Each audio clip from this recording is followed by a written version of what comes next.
It's the future. You got a Masters game. The screen's not showing up. Hold on. Weird. It was showing up before when we were... That's kind of weird. There it is. There it is. Ladies and gentlemen, we are finally back. We are. We've had like It's a massive... 3-week break or so. No, it's more than that.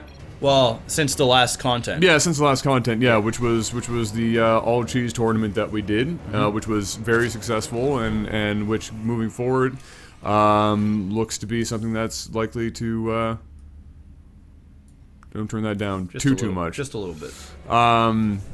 Looks like going forward is going to happen, more frequently. So that's going to... Yeah, I'm working on proposals now for sponsors for monthly tournaments. Whether Adam can be part of that or not, that's to be determined depending on his workload. And that's another reason why we haven't been getting together. I know we told you guys steady content, and we gave that to you for a few months. Like, pretty much every day you got something. Yeah. But then, of course, holiday season, I went to New York, then my birthday. Then we just got snowed in. We were supposed to do this a couple days ago, but we got snowed in hard here. We get wrecked. The East Coast got frickin' wrecked hard. When you have to turn in your shovel for a pickaxe, yeah, you're in some shit. Yeah. And that was me for 4 hours. I felt like I was in Minecraft. You were in Minecraft. And so, in fact, when I posted a picture, somebody online said, "What the fuck are you using an iron pick? You're not going to get any snowball scrub." Down here. Down here. We've got... oh, he's too edgy, bro. Too edgy Proseph. All right. Instead of Broseph, that's somebody Proseph. who watches way too many dank meme videos. And up here we have a FriendlyDeer. It is a PVZ. Just want to introduce those players. I mean, Absolutely. Not a lot's going to happen here. No. Both players just scouting around the map, trying to figure out. It is 4-player map. But Big yeah, map. Adam's got a new job. Yeah, So- that's kicked off. I can't talk too much about it except to say that it's going well. Yeah, so, Adam's been really busy. We're going to try and do as much content as we can, but you guys have to realize that we've been doing this now for over 4 years, and Adam is now working towards a new career. Obviously, this is still my full-time gig, so we're going to try and do as much as we can. We're not going to promise anything, but if we can get together once every couple of weeks, pump out a bunch of games, then you're going to get it. But what we're hopefully going to do now is be able to get together once a month or once every 2 months for a tournament, and then we'll have a bunch of games that we can just release over a period of time so that you guys get steady content. Because when we get together for a tournament, there's like 10, 12 games we cast, and the majority of them go up, right? So that's going to work out. We have a cannon rush here, though. This is a cannon rush, and it's one of those good old-fashioned, screw your ramp, I'm going to give it all the pylons forever. Yeah, you know what? I tried this. I was watching... You tried that? I was watching Wiedemann's for a bit, and he sent me a bunch of replays on this cannon rush, where you put the 3 pylons and you put down this. You force a cancel, and that's that, right? You want to keep this here anyway, because in case the lings are eventually going to come over and try and do this, you can pick off a couple of lings. Usually, though, he'll take a queen over, and he'll just use the long range and eventually get rid of this, but this low pylon will keep it powered. And this is that's an interesting concept, because the traditional way of shutting down that was to do it behind the mineral line. Which usually you have to defend that whole thing and do some kind of acrobatics with the probe and the pylons to make it work, whereas in this case, it's kind of a risk reward. With the other way, you might be able to do it where there's where there's less mineral usage. Like if you do it behind the mineral line, if everything plays out to plan, because you get to cancel, you get to do all that shit. Absolutely. But it might not work every time. Whereas this way, you might spend 550 minerals, which I think is about what he spent, but it's going to work every single time. Yeah, it pretty much works all the time, unless the Zerg figures out that that's what you're doing, and then they'll just bring some drones here and patrol them around. If you catch but it, it's a rare thing, right? And it's a huge investment for the Protoss. Some Illuminati shit. All these expansions. We've got the proxy hatch in the process, and Proseph is going to scout this out. At this, I don't agree with this. I just don't agree with this at all. That's an awful big investment. I don't agree with it. For one, I mean, it sucks because he should have scouted this earlier. He could have put down the pylon and then, got a cannon ready. But this is going to hurt his economy so hard. And here comes the roaches. And when 3 roaches get out, I mean, yeah, he's got a zealot. He's going to have some probes. But he's going to take some serious heat.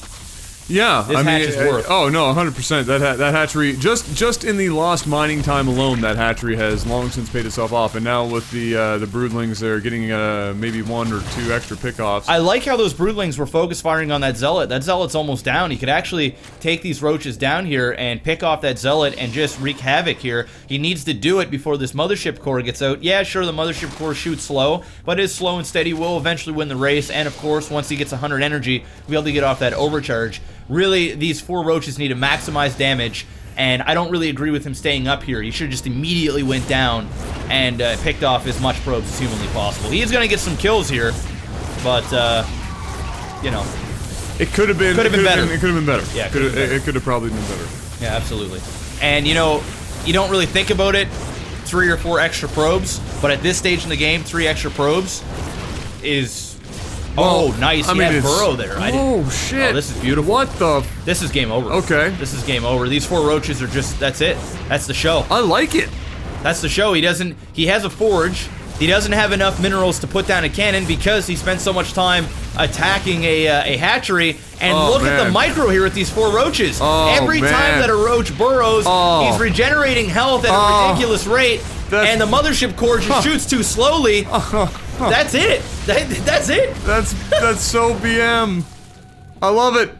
This is good. I love it. Just burrow. Just burrow right here in the mineral line. This has happened to me so many times when I cannon rush Zergs. Oh, Roach dies. Roach, well, it's whatever. He's already killed everything. Very, very well played here from FriendlyDeer, and this is a Masters level game, and he's definitely showing his ability here to think on his feet. I like this. Okay, so put yourself in this situation. Even if you had scouted this out, you have to know that the burrow is also done somehow ahead of time. But what do you do as a Protoss player to prepare for this? Should he have immediately, like you said up top, he should have put a cannon down, but should he also have put a cannon down below here for that purpose? Here's the problem. Yeah, in theory, he should have, but he pulled his probes to kill this. It all started with shitty scouting. Right? Yeah. Okay, this is what... oh, no, I'm saying ignore that. If you scouted that... Where the problem started, okay? This is fine. And I've done this rush a lot of times, and I'll be honest, I've failed it 80% of the time. I can't do it like Wiedemann's does. I don't know. His game sense... He's eating his Wheaties. Yeah, he does it all the time. So, I mean, his game sense for it is just... It's way better than mine, and apparently this guy's. But what I'm saying, his issue here, is when this guy cancels... You need to take the probe that is building this stuff and follow this drone around. And then you need to take a second probe and go to every single mineral patch on the map. Looking for the next Not expansion. only that, have a probe that's going to do a quick scout around your base to make sure that there's no proxy hatch. As long as you can keep an eye and make sure that there's no hatch down, if you don't see a hatch out here somewhere, you know that there's a proxy hatch in your base, or he's one base nidusing you with Roach. That is it. Those are his only plays to win the game. You cannot just one base mute it and win. You're going to have an overcharge off. You're just going to be way too far ahead of an economy. You're just going to warp in a set of stalkers. He's going to lose the game. The only thing that beats you is a proxy hatch and a nidus. That is it. That is if he doesn't have a hatch around the map. If he has a hatch around the map, it's a totally different game. But once he didn't scout this out, he's got to realize that there's a hatch in his base. Problem was, he didn't scout. So at that point, what I would have done when I saw the hatch is, if it was already finished, I probably wouldn't have tried to cannon here because I just wouldn't have killed it in time. The roaches are going to get out regardless. Yeah. So you want to get a cannon at your natural, chrono boost out that mothership core immediately, and then get out a stalker. Now, if you see the hatchery going down, which he did, he scouted it before it was finished. Yeah, but we're talking like 15 seconds. It was done. Yeah, if it had been before then, right? See, put down a pylon, drop a cannon right beside the hatch. Drop a cannon right beside the hatch, and then it might not kill it first, but at the very least, when it finishes, you might have an opportunity to take out the larva. That's what you got to do with the cannon. You focus the larva with the cannon. Every time a new larva pops up, you focus it, and even when, say, all 3 roaches are building, you focus at 1 cannon per larva. Yeah. And you will kill 1 roach before the other 2 get out. And then you only got to deal with 2 of them. And then, like you said, the mothership core's out. Even if you don't have a cannon down here, get out a mothership core, get out a stalker, you're going to take minimal damage. Yeah. And that's that. I mean, and it's still tough to deal with, especially when they have burrow. Yeah, they have burrow, you need that cannon, because what they're going to do is they're going to sit back here, they're going to burrow, and they're going to kill your stuff, and then they're going to unburrow, they're going to kill your stuff, and they're just going to become a pain in the ass, and then they're just going to macro behind. And you're going to fall behind, right? So scouting is the key there. He didn't scout, and FriendlyDeer took advantage of that, got the burrow. The burrow is just a nail in the coffin, and I pretty much rage quit when I see the burrow and the roaches. When I see the roaches, I go, okay, I can deal with the roaches. Yeah. I got probes, I get a stalker, I get a mothership core, but if I see the burrow, I'm dead. You can't do anything about it. Because what happens is you use so much of your unit's energy and their health and your probes to sack a roach. The problem is, just before the roach dies, it burrows, it regenerates, and it pops back up. Yeah. There's no way you win. There's nothing you can do And we saw it here. So beautiful play here by FriendlyDeer, thinking on his feet.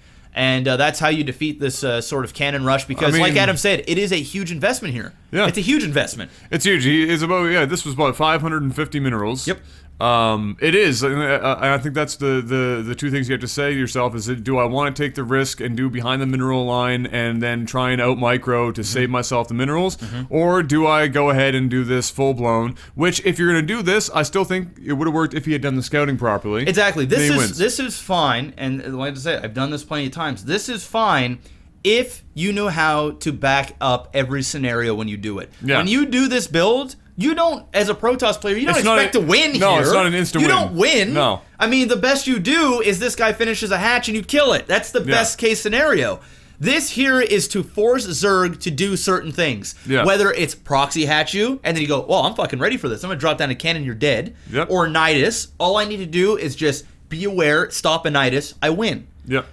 Or they just one base mutant and you win anyway. So... and sometimes they'll do it. They'll put a hatch on the map, and then they'll go 2-base swarm host, and then you're just in a whole different game. But you do this to dictate how the game is going to go, and then the ball is in your court. That's why you do it, right? You control the pace of the game. And it's like he just did this for the sake of doing it, and he didn't follow up on anything else, right? So that was the problem. Oh shit, we've talked way too much about this theory crafting here, but hopefully you guys learn a little something about the Protoss, and if you're a Zerg player, you learn how to deal with this, because this is a Masters level game. This is a perfect way to really just screw Protoss over, and I can tell you from experience, I have lost dozens of games trying to do this specific build to burrowed roaches. It works fantastically, and if the Protoss doesn't die, you can manage to get a robo, get out that ops, you've done so much damage that you can macro out of it, win the game.